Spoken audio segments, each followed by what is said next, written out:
سورۃ الحجر کی آیت نمبر 99 آخری آیت میں بھی آیا ہے وَاعْبُدْ رَبَّكَ حَتَّى يَأْتِيَكَ الْيَقِينُ، اپنے رب کی عبادت کرتے جاؤ یہاں تک کہ تمہیں یقین نصیب ہو جائے، تمہیں موت آ جائے۔ تمام نے اس یقین کا ترجمہ موت کیا ہے۔ مرنے سے پہلے یقین نہیں آ سکتا، کیونکہ یقین اس وقت آتا ہے جب آپ فزیکلی دیکھ لیں۔ تو یہی تو آپ کو انعام ہے، ان الذین یخشون ربهم بالغیب لہم مغفرۃ واجر کبیر، جو بغیر دیکھے اپنے رب سے ڈرتے ہیں ان کے لیے ہے مغفرت اور بہت بڑا اجر۔ اور صحیح مسلم میں انٹرنیشنل نمبر کے مطابق 7356 نمبر حدیث ہے دجال کے کانٹیکسٹ میں۔ نبی علیہ السلام فرماتے ہیں کہ یہ دجال آئے گا تو اس کے ماتھے پہ کافر لکھا ہوگا، لیکن وہ کاف فا را یا کاف الف فا را لکھا ہوگا ایبریویشنز میں، تو لوگ جو اہل ایمان ہیں نبی علیہ السلام کہتے ہیں وہ پڑھ لیں گے کہ یہ کافر لکھا ہے، تو ان کو پتہ چلے گا دجال ہے۔ دوسرے لوگ نہیں پڑھ پائیں گے، چاہے مومنین میں بھی منافقین ہوئے، اور وہ ہو سکتا ہے کاف سے کشف پڑھ لیں، الف سے الہام پڑھ لیں، فا سے فیض پڑھ لیں، اور را سے روحانیت پڑھ لیں، کہ جی یہ تو بہت بڑے بزرگ ہیں۔ اچھا، اس حدیث میں 7356 میں آتا ہے کہ نبی علیہ السلام نے فرمایا کہ وہ خدائی کا دعویٰ کرے گا، دجال یاد رکھو تم میں سے کوئی شخص اپنے رب عز و جل کو نہیں دیکھ سکتا یہاں تک کہ اسے موت آ جائے۔ یہ الفاظ ہیں۔ کیا مطلب؟ کہ مرنے سے پہلے کوئی اللہ کو نہیں دیکھ سکتا، مرنے کے بعد دیکھیں گے انشاءاللہ، انشاءاللہ۔ تو مرنے سے پہلے آپ نہیں دیکھ سکتے، تو آپ بھی مرنے سے پہلے ہے مسلمان، کر لے اس پہ غور۔ کتابوں کا خدا اور ہے، بابوں کا خدا اور۔ اب آپ سوچ رہے ہوں گے بابوں نے کیا کام ڈالا ہوا ہے، تو اے ہوں آگے جو کام کی پایا جو انہوں نے، اے دے تسی کتابوں نے خدا دی تعریف سن لی۔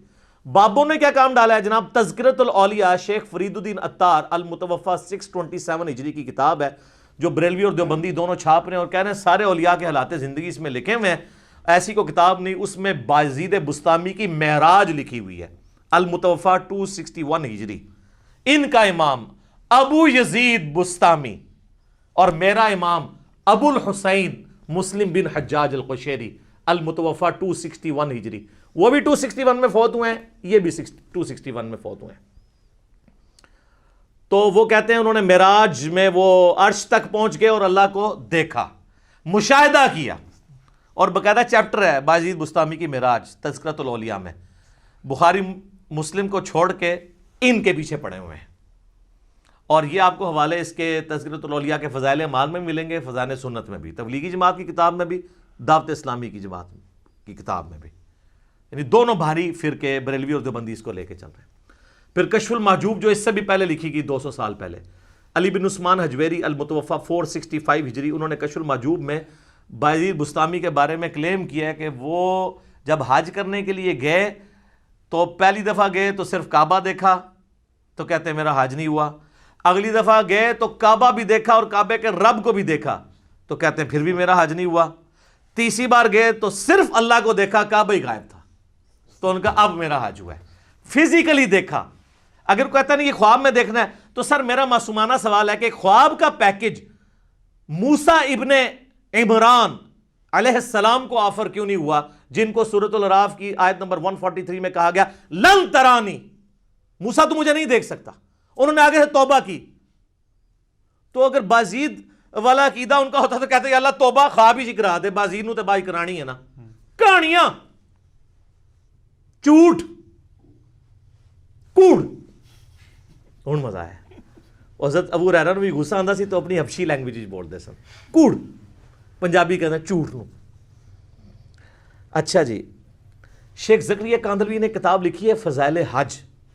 حاجیوں کو تبلیغی جماعت والے بچارے میرے بولے بھائی، تبلیغی جماعت میری جماعت ہے، کافی سارے لوگوں کو اب بات سمجھ آ گئی ہے الحمدللہ، ہم محبت کرتے ہیں ان کے جذبے کی، لیکن یہ کچھ آپ کی کتابوں میں میرے بھائی لکھا ہوا ہے۔ فضائل حج میں لکھا ہوا ہے، سر اتنا مزیدار واقعہ ہے یہ، ابھی تک ویسے میں نے نا کسی ویڈیو میں بیان نہیں کیا، آج آپ سنیں اور مزہ لیں۔ وہ لکھتے ہیں کہ جی محدث عبد الرزاق مسجد نبوی میں بیٹھ کے درس حدیث دے رہے تھے۔ آپ پتہ محدث عبد الرزاق کون ہے؟ امام بخاری اور امام مسلم کے استاد ہیں جی، بخاری مسلم نے ان سے حدیثیں لی ہوئی ہیں محدث عبد الرزاق سے۔ یہ وہی ہیں جن کی مصنف عبد الرزاق ہے، دو ہیں نا کٹھی لکھی کی، مصنف ابن ابی شیبہ اور مصنف عبد الرزاق. سر اے او جے اے عبد الرزاق تھوڑا کرکٹر نہیں ہے پاویں سمجھو. محدث عبد الرزاق بیٹھے ہوئے 3 صدی ہجری کے اندر بڑے اماموں میں سے وہ حدیثیں بیان کر رہے ہیں. تو وہ کہتے ہیں ایک بزرگ کا بیان ہے کہ ان کو حضرت خضر علیہ السلام کی ملاقات ہوئی. حضرت خضر علیہ السلام کے اوپر میرا کلپ دیکھ لیں, اللہ فضل تب یہ صاف ہو جائے گی. تو کہتے ہیں وہ بزرگ کہتے ہیں کہ مجھے ایک دن خضر کی ملاقات ہوئی مسجد نبوی میں. تو میں نے کہا کہ خضر یہ بتائیے آج تک آپ کو کوئی ایسا شخص ملا ہے جو مرتبے میں آپ سے بھی بڑا ہو؟ ہائے ہائے ہائے. ان کا ہاں جی ایک بندہ ملا ہے. ان کا جی کیسے؟ وہ کہتے ہیں جی ایک دن میں مسجد نبوی میں تھا. اچھا, حضور کی پوری زندگی میں حضرت خضر کو توفیق نہیں ہوئی ہے مسجد نبوی میں جانے کی, جو ان کے خضر ہیں جھوٹے. حضور کی وفات کے بعد وہاں حالانکہ قرآن میں تو سورہ آل عمران میں حکم تھا کہ اے پیغمبروں جب میرا پیغمبر آ جائے تو تم نے اس کی مدد بھی کرنی ہے. نہ غزوہ بدر لڑی, نہ احد لڑی, نہ خندق لڑی. حضور دی وفات تو بعد مسجد نبوی بیٹھے نے. اچھا جی کہانی ہے نا, خضر تو وہ ہے ہی نہیں ہے, میں نے بتایا, وہ آپ لیکچر میں دیکھ لیں. کہتے ہیں جی وہ حضرت خضر کہتے ہیں کہ ایک شخص بیٹھا ہوا تھا, محدث عبد الرزاق حدیثیں بیان کر رہے تھے اور پاس ہی ایک نوجوان جو ہے نا وہ اپنا سر اپنے گریبان میں ڈالے بیٹھا ہوا تھا. تو ظاہر ہے یہ صوفی ہوتے ہیں نا جو یہ کام کرتے ہیں, قرآن حدیث کا درس ہی سن نہیں سکتے کیونکہ ان کے خلاف ہے, علم و بس کرنی ہو یار. تو کہتے ہیں حضرت خضر کہتے ہیں میں بڑا حیران ہوا کہ محدث عبد الرزاق یہاں پہ درس دے رہے ہیں, اتنے بڑے محدث, اور یہ بندہ علیحدہ بیٹھا ہوا ہے. تو کہتے ہیں میں اس کے پاس چلا گیا, تو وہ یوں ہی بیٹھا تھا. تو میں نے اس سے پوچھا کہ تو عبد الرزاق سے حدیثیں کیوں نہیں سنتا, اس زمانے میں تو اس کے پائے کا محدث کوئی نہیں ہے. تو وہ آگے سے کہتا ہے کہ لوگ عبد الرزاق سے حدیثیں سنتے ہیں اور میں ڈائریکٹ رزاق سے سنتا ہوں. استغفر اللہ لعنت اللہ علی الکاذبین. سر یہ دعویٰ رسول اللہ کے بعد اگر کوئی کرے تو یا تو اس کا ذہنی توازن بگڑا ہوگا یا غلام احمد قادیانی کا بھائی ہوگا. صحیح بات. تبھی قلم اٹھا سکتے ہیں نا آپ کہ ذہنی توازن بگڑا ہو. صحیح بخاری میں تعلیقاً مولا علی کا قول ہے, اور سنن ابن ماجہ میں مرفوع پوری مولا علی نے ہی نبی علیہ السلام سے روایت کیا کہ 3 لوگوں سے اللہ نے قلم اٹھا لیا ہے. نمبر 1 سویا ہوا شخص, نمبر 2 بالغ نابالغ, اور نمبر 3 مجنون مجذوب پاگل جو مرضی کہہ دو, شطحیات والا. اچھا وہ کہتے ہیں کہ جی وہ حضرت خضر پریشان ہو گئے کہ بھی یہ کیڑا جڑا کہتے ہیں ڈائریکٹ اللہ کو سننا. تو حضرت خضر کہتے ہیں میں نے پوچھا کہ اچھا تجھے اگر اتنا ایمان ہے تو بتا میں کون ہوں. تو کہتے ہیں جی اس نے کہا کہ نظر اٹھا کے کہا, انہوں نے کہا اگر میں غلط نہیں ہوں تو خضر ہے. کہتے ہیں میں ڈر گیا. تو کہا یہ مجھے ایک بندہ ملا جو مرتبہ میرے سے اوپر سے. اے جے جناب کہانیاں تے اس لیے میں نے بیان کیا کہ یہ حضرت موسیٰ علیہ السلام اور پیغمبروں کے مقابلے پہ انہوں نے اپنے بابے بنائے ہوئے ہیں. تو اب ہم ان کو صرف پیار سے ہی کہہ سکتے ہیں کہ مرنے سے پہلے اے مسلمان کر لے اس پہ غور, کتابوں کا خدا اور ہے, بابوں کا خدا اور. البتہ میرے بھائیو اس کائنات میں ایک ہستی ایسی ہے جسے اللہ تعالیٰ نے اس دنیا میں خواب کی حالت میں اپنا دیدار عطا کیا, اور اس اعتبار سے باقی ساری مخلوقات پہ فوقیت دی, اور وہ ہمارے محبوب سید الاولین والآخرین شفیع المذنبین رحمت للعالمین سیدنا و مولانا امام اعظم محمد رسول اللہ صلی اللہ علیہ وآلہ وسلم کی مبارک ذات ہے. اور یہ تو نبی الاسلام کے بارے میں خواب میں زیارت والا معاملہ, یہ تو میں حدیث آپ کو بعد میں بیان کرتا ہوں. آپ کے بابوں نے یہ دعویٰ امام حنیفہ کے لیے بھی کیا, وہ کہتے ہیں 100 دفعہ خواب میں زیارت ہوئی ہے. احمد بن حنبل کے بارے میں تو فضائل اعمال کے اندر لکھا ہے کہ خواب میں اللہ کو دیکھا اور پوچھا کہ اللہ جی میں آپ کا قرب چاہتا ہوں تو کس چیز سے حاصل کروں, تو اللہ نے فرمایا قرآن سے. تو اگے امام احمد بن حنبل نے کہا کہ اللہ سمجھ کے کہ بغیر سمجھ کے, تو اللہ نے کہا کہ چاہے سمجھ کے چاہے بغیر سمجھ کے. کڈی کہانی خواب ہی چیز لینی تھی.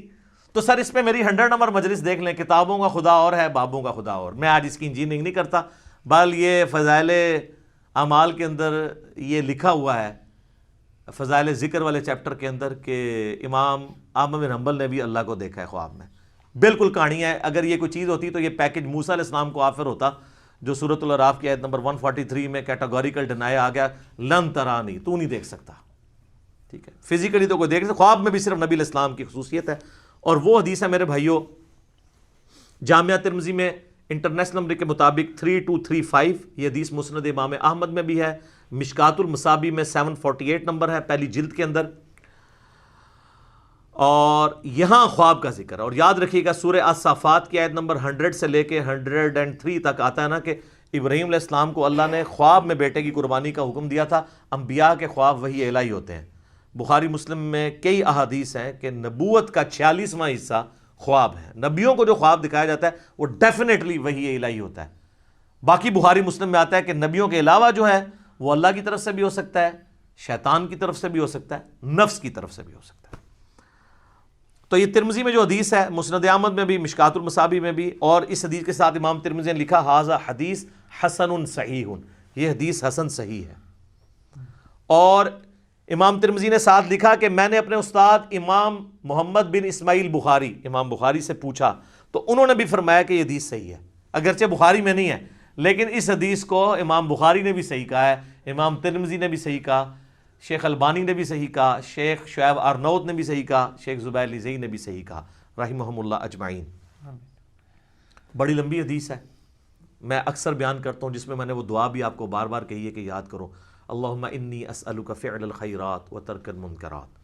اس میں الفاظ ہیں جو آج کی ضرورت ہے کہ میں نے خواب میں اپنے رب کو بڑی خوبصورت صورت میں دیکھا، اور پھر یہ بھی الفاظ ہیں کہ اللہ تعالیٰ نے میرے دونوں شانوں کے درمیان اپنا ہاتھ مبارک رکھا، اور میں اس کی تشبیہ بھی نہیں دوں گا کیونکہ لیس کمثلہ شیء، اللہ کی مثل کوئی شے نہیں، حتیٰ کہ میں نے اس کی انگلیوں کے پوروں کی ٹھنڈک اپنے قلب پہ محسوس کی جیسا کہ اس کی شان کے لائق ہے۔ باقی لمبی حدیث ہے لیکن اس میں سے یہ پورشن میں نے بیان کرنا تھا کہ خواب میں نبی علیہ السلام کو زیارت ہوئی ہے۔ اب یہاں پہ یاد رکھیے گا ایک بہت میں آپ کو کریٹیکل پوائنٹ دینے لگا ہوں، اگر کوئی شخص اللہ ہی کو دیکھ لے تو اب کائنات میں کوئی غیب ایسا رہ گیا جو اس کے لیے اٹریکٹیو ہو، اس سے بڑی تو کوئی چیز نہیں ہے۔ تو پھر قیامت والے دن نبی علیہ السلام کے لیے اللہ نے کیا انعام رکھا ہوا ہے؟ آپ کو تو دنیا میں مل گیا سب کچھ، ہمیں تو کہا گیا نا سورۃ الملک کی آیت نمبر 12 میں ان الذین یخشون ربہم بالغیب لہم مغفرۃ و اجر کبیر، جو بن دیکھے اپنے رب سے ڈرتے ہیں ان کے لیے مغفرت اور بہت بڑا اجر ہے۔ اور آپ نے سن لیا کہ جنت میں اللہ کا دیدار، قیامت میں اللہ کا دیدار۔ تو نبی علیہ السلام نے اگر دنیا میں ہی اللہ کو دیکھ لیا تو نبی علیہ السلام کے لیے پھر کون سا انعام رہے گا؟ تو اس کے اندر امپلائیڈ ہے کہ نبی علیہ السلام کے لیے انعام یہ ہے کہ دنیا میں دیکھا ہے خواب کی حالت میں، فزیکل ہی نہیں دیکھا، دل کی آنکھوں سے دیکھا ہے۔